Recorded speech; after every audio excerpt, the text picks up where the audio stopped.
Bagaimana menghukumi sesuatu bid'ah atau tidak?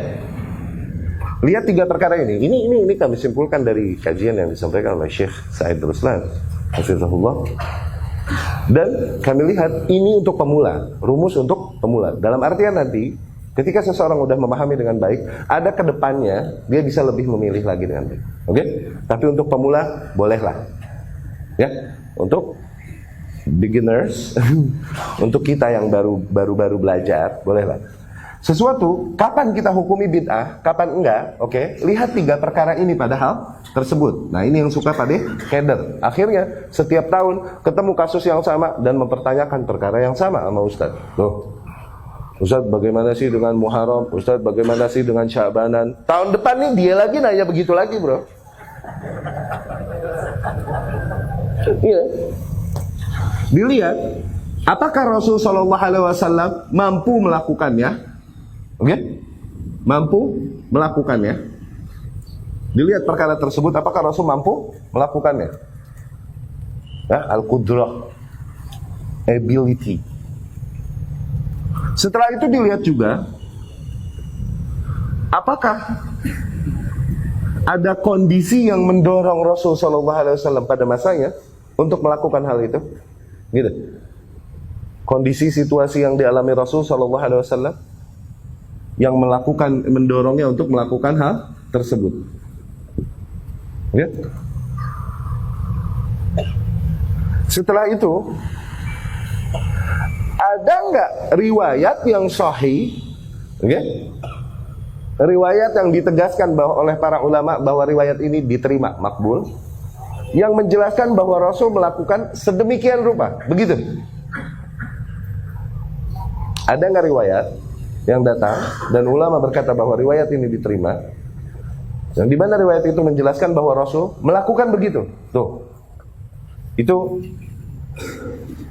otentik ya, authentication, keotentikan riwayat yang menjelaskan praktek itu ada nggak? Gitu, ya.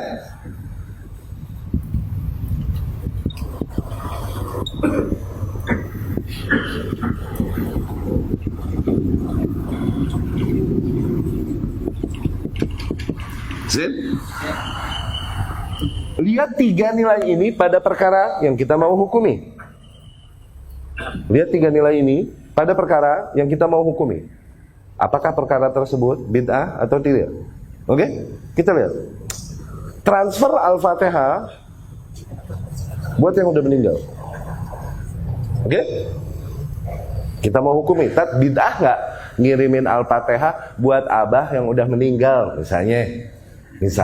Oke? Maka kita coba hukumi. Rasulullah SAW mampu nggak baca Al-Fatihah? Terus kondisi, maknanya ada nggak kira-kira zaman Rasul dulu yang pantas deh Rasul Al-Fatihahin, Rasul kirimin Al-Fatihah, ada nggak?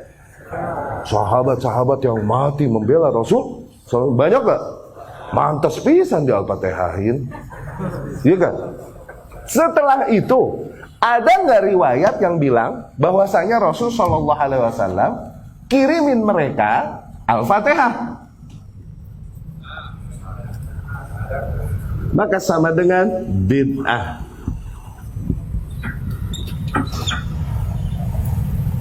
Ini rumus. Jadi jangan WhatsApp gue lagi deh lu, pegal.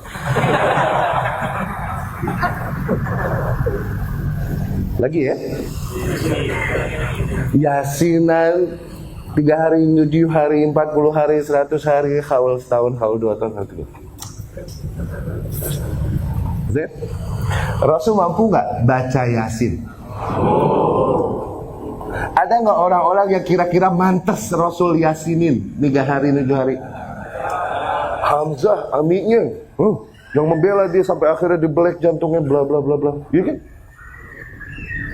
Setelah itu semua, ada nggak riwayat yang bilang bahwa Rasul SAW Yasinin no sohibnya? Ada nggak? Maka sama dengan ajib. Apa-apa bid'ah loh. Ya kan, ente umroh berenang sono sampai Jeddah, nggak usah naik pesawat. Orang kata pesawat bid'ah. kenapa pakai motor metik segala Mio katanya. Gak onta dong lo, soalnya kan metik bid'ah.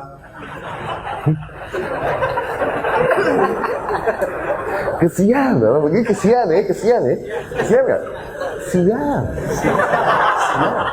Ya Allah, segitu dong otaknya ya. Segitu, kesian. Rasul mampu nggak bikin pesawat? Bukan pembahasan kita, maka yang kita bahas di barang yang bangsa Rasul mampu Sallallahu Alaihi Wasallam, tapi after all Rasul nggak lakukan, berarti nggak emang tidak mendekatkan diri kepada Allah. Rasul mampu nggak bikin Mio, bikin mic, speaker? Mampu nggak? Kali Umar bin Khattab radhiyallahu anhu gitu bikinin buat Rasul, ya Rasulullah ada speaker. Mungkin nggak? Nggak, maka bukan pembahasan kita. Yang kita bahas di barang-barang yang bangsa Rasul mampu. Sallallahu alaihi wasallam. Lau kan khairan.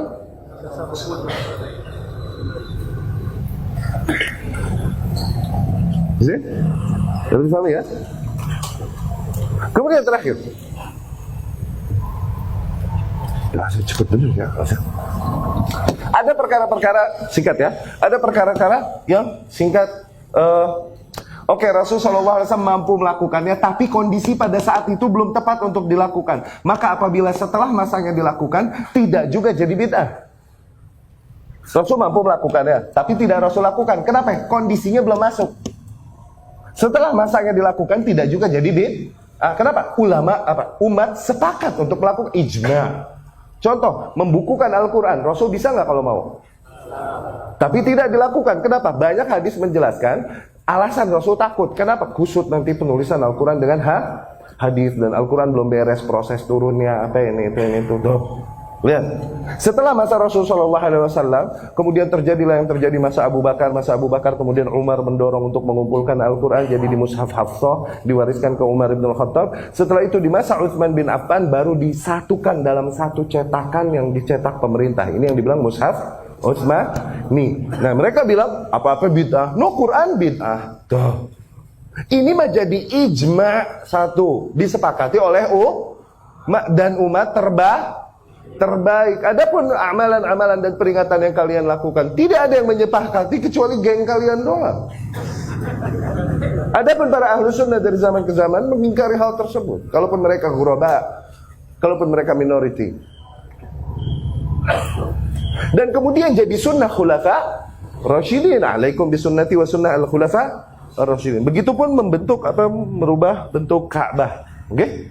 Merubah bentuk Ka'bah yang pernah dilakukan oleh Abdullah bin Zubair radhiyallahu anhu. Dibesarin Ka'bah sehingga akhirnya Hijr Ismail masuk ke dalam Ka'bah singkatnya, dan ini banyak kami jelaskan di kajian-kajian kami yang bisa dicari oleh ikhwan atau akhwat semuanya. Semoga dapat difahami maksud kata sunnah dan bid'ah ya. Aku qouli hadza wa astaghfirullah li wa lakum.